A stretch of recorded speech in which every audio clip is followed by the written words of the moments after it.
সেটা অস্থায়ী জায়গায় করে দেওয়া হয়েছে কার্যক্রম আপাতকালীন চলার জন্য। আর আমার তো আরেকটা মন্ত্রণালয় আছে, আমি সেখানে বসতে পারি, তো ওই আসিফ মাহমুদের 2টা মন্ত্রণালয় পড়ে গেছে, সে নগর ভবনে বসতেছে।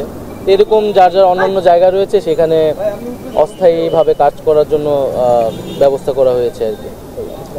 আর মূলত এখানে আসা মূলত আপনাদের সাথে কথা বলার জন্য, যে আপনাদের মধ্যে যাতে কোনো ভুল ধারণা তৈরি না হয়, অ্যাক্রিডিটেশন কার্ড বা সচিবালয়ে প্রবেশ নিয়ে আমাদের যে তদন্ত কমিটি করা হয়েছিল সেটা আজকে শেষ দিন, একটা প্রাথমিক রিপোর্ট দেওয়ার। তো আজকে পর্যন্ত আমরা কাউকেই অ্যালাউ করছি না সচিবালয়ে প্রবেশ করার জন্য। আর সো এই জন্য আজকে আপনারা প্রবেশ করতে পারছেন না। আরেকটি বিষয় হচ্ছে যে সচিবালয়ের নিরাপত্তা বিঘ্নিত হয়েছে এর আগে বিভিন্ন সময়ে। তো দীর্ঘমেয়াদী সামনের দিনগুলোতেও জন্য আমরা ভাবছি, এই কারণে আমাদের প্রায় 3000+ অ্যাক্রিডিটেশন কার্ড কিন্তু দেওয়া হয়েছে বিগত সময়গুলোতে। এবং আপনারাও এটা ভালো করে জানেন যে এই 3000+ কিন্তু সবাই সাংবাদিক নন, এবং নাম সর্বস্ব বিভিন্ন পত্রিকার নাম ব্যবহার করে অ্যাক্রিডিটেশন কার্ড দিয়ে একটা এখানে সচিবালয়ে প্রবেশের ব্যবস্থা করা হয়েছে। ফলে সেটি আমাদের পুনর্মূল্যায়ন এবং পরীক্ষা নিরীক্ষার প্রয়োজন। তো সেই জন্য আমাদের কিছুটা সময় লাগবে। আমরা একটা নির্দিষ্ট সময়ের মধ্যে সাংবাদিকদের আবেদনের ভিত্তিতে নীতিমালা অনুযায়ী নতুন করে আবার স্থায়ী পাসের ব্যবস্থাটি করব, এবং সেই সময় পর্যন্ত একটা সীমিত সংখ্যা একটা অস্থায়ী পাস আগামীকাল থেকে দেওয়া হবে। সাংবাদিকদের আমরা সাংবাদিক সংগঠনগুলোর সাথে বসবো, যারা সচিবালয়ের সংগঠন এছাড়া যে বাইরের সংগঠনগুলো রয়েছে তাদের সাথে বসে, মিডিয়া হাউসগুলোর সাথে বসে একটা নির্দিষ্ট সংখ্যায় অস্থায়ী পাস দেওয়া হবে।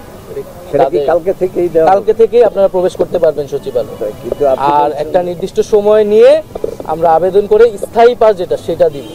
এখনকার যে স্থায়ী পাস আছে সব বাতিল হয়ে যাবে? হ্যাঁ জি, আমরা দুই রকমের, একটা স্থায়ী আর একটা হলো অস্থায়ী, দুটো নিয়েই আপনাদের সিদ্ধান্ত? জি জি, আমাদের কারণে এই 3000+ অ্যাক্রিডিটেশন কার্ড আমরা রাখতে পারবো না, এটি বেশিরভাগই এখানে ভুয়া। আমরা আবেদনের ভিত্তিতে আবার যে নীতিমালা আছে সেই নীতিমালা অনুযায়ী আমরা নতুন করে স্থায়ী পাসটি দিয়ে দিই। আবেদন কবে থেকে শুরু করব? আমরা এটা কাল পরশু থেকে এটা শুরু করব, আর কালকে থেকে অস্থায়ী পাসটা আমরা এই প্রসেসটা তো বাতিল না করেও করা যেত, ঠিক না? এই অ্যাপ্লিকেশন কার্ড এটা আপনারা কাদের সঙ্গে কথা বলে এইটা করবেন যাচাইটা? এটার যে নীতিমালা আছে নীতিমালা অনুযায়ী আবেদন করে সেই অনুযায়ী আমরা এটা সরবরাহ করি, সেই অনুযায়ী এটা হবে। আর সেক্ষেত্রে সাংবাদিক সংগঠনগুলো রয়েছে, প্রয়োজনে যারা মিডিয়ায় যারা সম্পাদক আছে, পত্রিকা সম্পাদক আছে, তাদের সাথে আমরা কথা বলবো। আচ্ছা, কালকে থেকে কি পাস দিবেন নাকি আবেদন নেওয়া শুরু করবেন? কোনটা? কালকে থেকে আপনারা সচিবালয়ে প্রবেশ করতে পারবেন একটা নির্দিষ্ট সংখ্যায়, সেটার জন্য একটা অস্থায়ী ব্যবস্থা আমরা করে দিব। সেটা কারা দেবে? সেটা স্বরাষ্ট্র মন্ত্রণালয় এবং তথ্য মন্ত্রণালয় মিলিতভাবে আমরা একটা ব্যবস্থা করব। সংখ্যাটা বলতে অস্থায়ী সংখ্যাটা কেমন হবে বা কারা আসলে মেইন স্ট্রিম নাকি, এটা যদি উল্লেখ করেন আমরা সেই পাসটা কোথায় থেকে পাবো, তাহলে আমাদের সেটা সিদ্ধান্ত হয়েছে। সেটা আমরা সাংবাদিক সংগঠনগুলোর সাথে বসে এটা আমরা করব।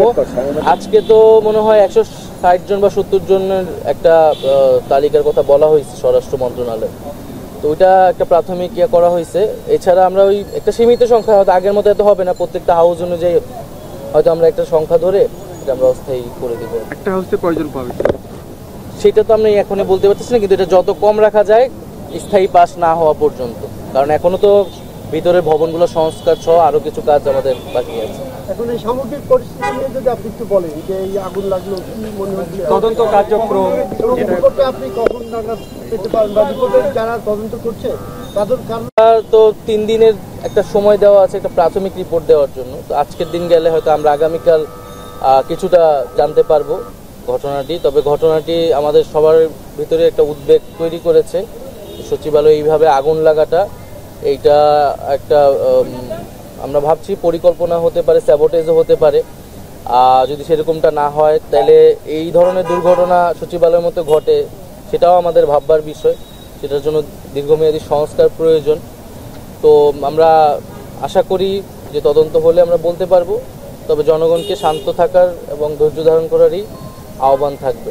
এই ভবনটা কবে নাগাদ চালু হতে পারে সে ধরনের কোনো পরিকল্পনা আছে কিনা, সেটা ওই প্রাথমিক রিপোর্টে আমরা জানতে পারবো।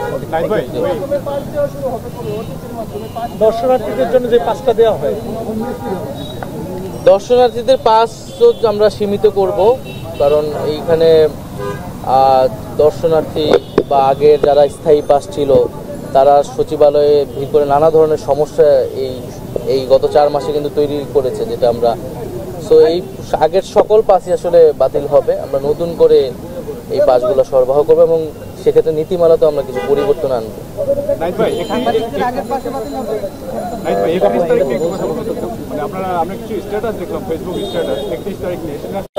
আমার যতটুকু ধারণা আছে বৈষম্যবিরোধী ছাত্র আন্দোলন একটা সংবাদ সম্মেলন করে পরিষ্কার করেছে যে আমরা যারা এই অভ্যুত্থানে অংশগ্রহণ করেছি, আন্দোলন করেছি, তাদের পক্ষ থেকে একটা